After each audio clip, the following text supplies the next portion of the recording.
Alright, so just a foreshadow for this video.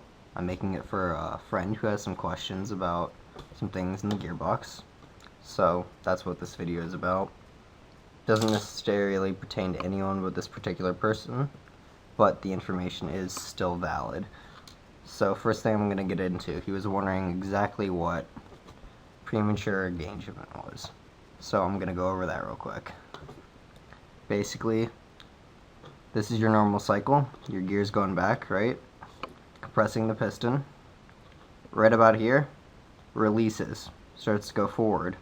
Now, in super high speed builds with not the right spring for that build, this will actually swing around and latch onto one of those gears before it actually completes its full cycle. Now this would be a particularly bad case of PME, and then try and bring it over again, which is not good. And then that being releases, and then it keeps pushing, and it will just grind through all of those gears, and something will break, most likely, unless you have ridiculously good gears, I guess, and a ridiculously good piston, but something will probably break. Now, another thing he had asked, let's pull that up real quick. Oh, how do you avoid it? Well, for one, there's two main ways, I guess you could say, you can avoid it. One, having a bigger spring, because when this pulls back, if your spring's strong enough, it'll actually push that back before the gear can get all the way around again, and then it'll pull it back and just complete a normal cycle. Now, there's also, you can actually, I'll pull this out, short stroke and teeth off. So that's where you take from this side, and you just file the teeth down. Now this will extend basically how long you have before your first pickup tooth reaches that right there, the pickup tooth of the piston. Throw that back in there quick. All my damn shims in the way. Whatever, we'll just, oh, there we go. Okay.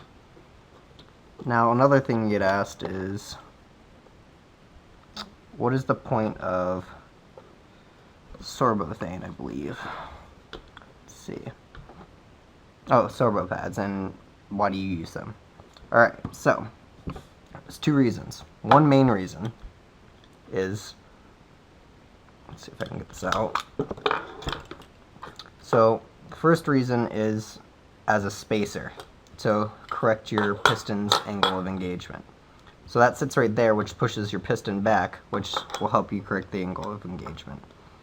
Now your angle of engagement is where your first tooth on your sector meets the pickup tooth on your piston. And ideally you want it to be right there, so they mate flush with full contact. I don't know if you can see that. I'll try and get a close-up real quick. Well, I guess not, but full contact, so they're going to mate up perfectly. Now, in a normal gearbox without the sorbo on the,